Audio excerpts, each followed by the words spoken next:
नमस्कार, नयन मराठी रेसिपीमध्ये मी नयन सर्वांचं खूप खूप खूप मनापासून स्वागत करते.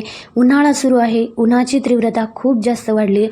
तर अशा कडाक्याच्या उन्हाळ्यामध्ये शरीराला थंडावा देणारं, पाचक असं, उष्णता कमी करणारं थंडगार कोकम सरबत कसं बनवायचं याची आज आपण रेसिपी बघतोय. कोकम सरबत बनवण्यासाठी घरच्या घरी आपण कोकम आगळ कसं बनवायचं हेही बघतोय.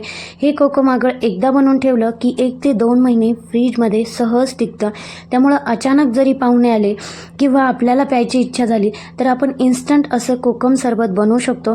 त्यामुळे रेसिपी संपूर्ण बघा. पण त्याआधी एक छोटंसं निवेदन आहे. नयन मराठी रेसिपी या चॅनलवर तुम्ही नवीन असाल तर चॅनलला सबस्क्राईब करा आणि व्हिडिओखालील जे घंटीचं बटन असतं ते दाबायला विसरू नका. म्हणजे नवीन व्हिडिओचे जे नोटिफिकेशन्स येतात ते तुम्हाला सर्वात आधी मिळतील. लगेचच आपण रेसिपीला सुरुवात करू.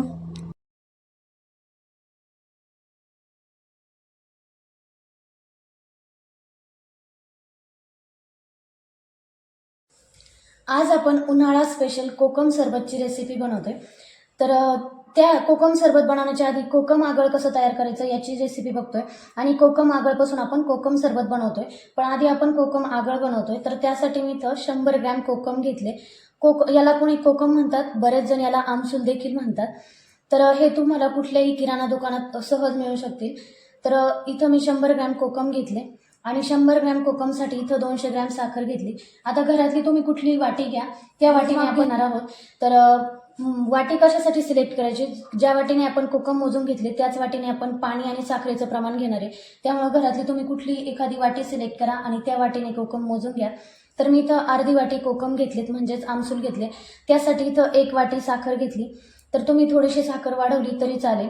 त्यानंतर 1 चमचा इथं जिरे पावडर घेतली. अर्धा चमचा इथं सेंधव मीठ घेतलं. सेंधव मिठाऐवजी तुम्ही रेग्युलर आपलं साधं मीठ वापरलं तरी चालेल.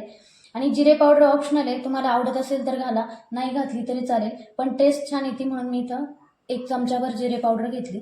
आता आपण जे कोकम घेतले ते शिजवून घेणार आहे.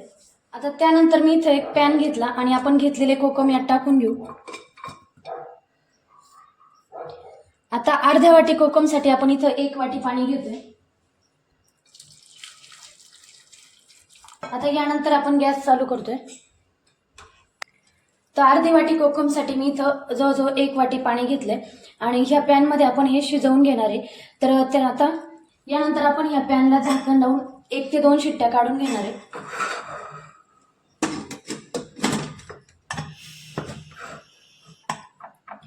मध्यम गॅसवर आपल्याला 2 शिट्ट्या ह्या कुकरच्या काढून घ्यायच्या आहे. कुकरच्या 2 शिट्ट्या करून घेतल्या आणि यानंतर आता आपण गॅस बंद करतोय आणि कुकर आपण पूर्ण थंड होऊ देणार आहे आणि नंतर आपण झाकण उघडून बघतोय. कुकर आपला पूर्णपणे थंड झालाय. यानंतर आता आपण झाकण उघडून बघतोय.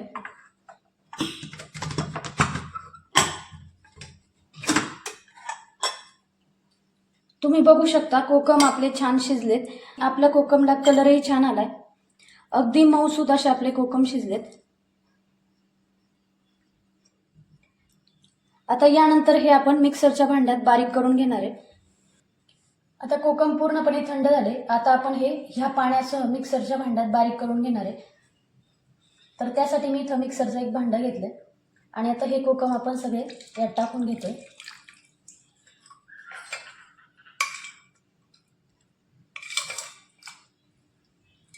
घेतलेल्या पाण्यासह आपण हे मिक्सरच्या भांड्यात ओतून घेतले. आता यानंतर आपण याची बारीक पेस्ट तयार करून घेणार आहे.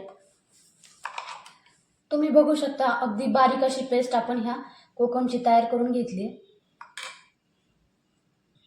यानंतर आपण ज्या पॅनमध्ये कोकम शिजवून घेतले त्याच पॅनमध्ये जी आपण कोकमची बारीक पेस्ट तयार करून घेतली ती आपण यामध्ये टाकून घेतोय. कोकमची सगळी पेस्ट आपण ह्या पॅनमध्ये काढून घेतली. त्यानंतर आता अर्धी वाटी कोकम आपण मोजून घेतले होते, त्यासाठी मी इथं 1 वाटी साखर घेतली आणि ती साखर आपण लगेचच या कोकमच्या पेस्टमध्ये टाकून घेतोय आणि व्यवस्थित मिक्स करून घ्यायची.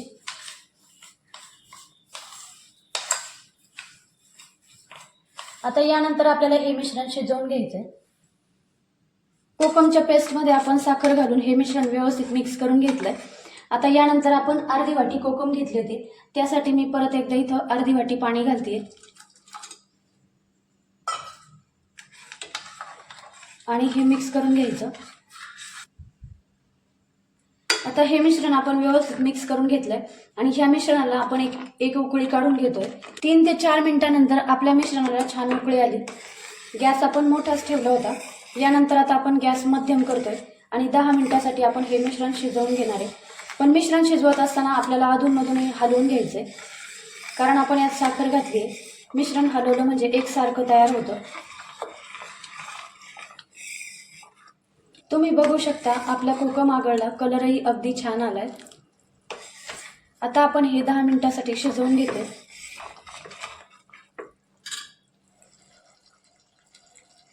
मिश्रणाला उकळी आल्याच्या नंतर 5 ते 6 मिनिटं आपण हे मिश्रण शिजवून घेतलं। यापेक्षा जास्त शिजवू नका, कारण आपण यात साखर घातली, ते खूप जास्त घट्ट होईल। आता आपण गॅस बंद करतोय आणि मिश्रण अगदी हलकसं थंड होऊ देणार आहे। त्यानंतर आपण लगेचच हे गाळून घेतोय।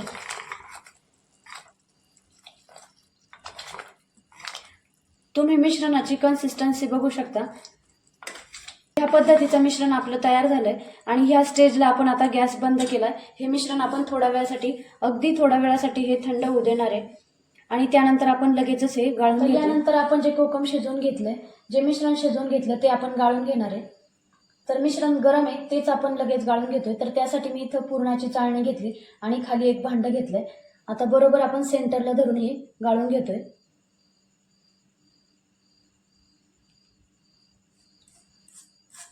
कोकम आपण एकदम बारीक फाईन पेस्ट याची करून घेतली, पण कधी कधी छोटे छोटे कोकमचे तुकडे यात राहू शकतात आणि मग ते आपण सरबत प्यायला लागलो की ते तोंडामध्ये येतात। त्यामुळे आपण हे मिश्रण असं गाळून घ्यायचं। कोकममध्ये अगदी बारीक खडेही असू शकतात, त्यामुळे आपण हे मिश्रण गाळून घ्यायचंय आणि मिश्रण गरम असतानाच आपल्याला गाळून घ्यायचंय, म्हणजे ते पटपट गाळलं जातं।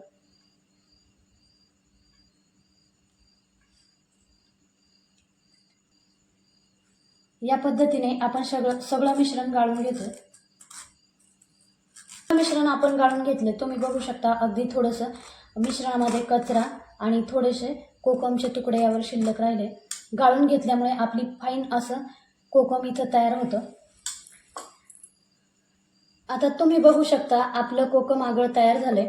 पण यानंतर आपण जी जिरे पावडर घेतली ती यात टाकून घेतोय, ठेवली आणि मीठ टाकतोय। मीठ थोडंसं बेताने घालायचं, कारण कोकमला ऑलरेडी मीठ असतं आणि हे मिश्रण आपण व्यवस्थित मिक्स करून घ्यायचं। तुम्ही जिरे पावडर आणि मीठ हे मिश्रण शिजवताना टाकू शकता, पण मी हे नंतर घालते, कारण आपण जिरे इथं भाजून घेतले आणि हे मिश्रण पूर्ण तयार झाल्याच्या नंतर मी इथं टाकून घेतले। नंतर शेवट जर आपण टाकले तर ह्या जिऱ्यांचा स्वाद टिकून राहतो, म्हणून मी शेवट टाकले। तुम्हाला जर पाहिजे असेल तर तुम्ही मिश्रण शिजवतानाही टाकू शकता। या पद्धतीने आपलं कोकम आगळ तयार झालंय। आपलं कोकम आगळ तयार झालंय। आता आपण यापासून सरबत कसं बनवायचं हे बघतोय।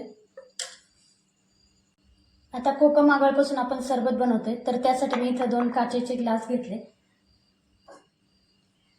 त्यानंतर आपण जे आगळ तयार करून घेतलंय कोकम आगळ, तर पोह्याचे 2 ते 3 चमचे मी एका ग्लासमध्ये टाकून घेते।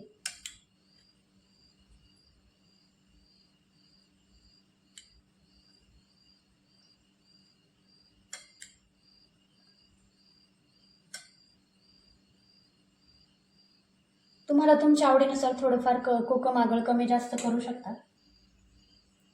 ग्लासमध्ये आपण 2 चमचे पोह्याचे कोकम आगळ टाकून घेतले। तुम्हाला जर थोडंसं प्रमाण अजून पाहिजे असेल तर थोडंसं अजून वाढवलं तरी चालेल। यानंतर आपण यात थंड पाणी घालतोय।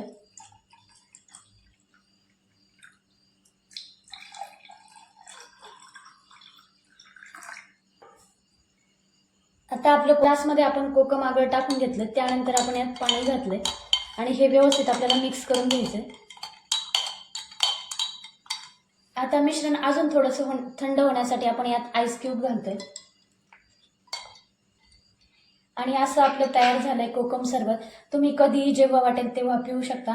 आपण या पद्धतीने जर कोकम आगळ तयार करून ठेवलं आणि काचेच्या बरणीत जर भरून ठेवलं तर अगदी महिनाभर हे फ्रीजमध्ये टिकून राहतं। या पद्धतीने कोकम आगळ आणि त्यापासून सरबत आपलं तयार झालंय। तर ह्या उन्हाळ्यामध्ये तुम्ही ही रेसिपी नक्की करून बघा। हे कोकम आगळ आपल्या शरीराचं दाह कमी करतं आणि शरीराला थंडावा देण्याचं काम करतं। त्यामुळं हे कोकम सरबत तुम्ही उन्हाळ्यात दररोज पिऊ शकता। तर हे कोकम आगळ एकदा फ्रीजमध्ये बनवून ठेवा. जेव्हा इच्छा होईल तेव्हा इन्स्टंट असं कोकम सरबत बनवून प्या किंवा अचानक जरी पाहुणे आले तर तुम्ही हे कोकम सरबत त्यांना सर्व करू शकता. रेसिपी अगदी खूप छान आहे, त्यामुळे एकदा नक्की ट्राय करा. आवडल्यास एक लाईक करायला विसरू नका. पुन्हा भेटूया अशाच एका छानशा रेसिपीसोबत. तोपर्यंत धन्यवाद.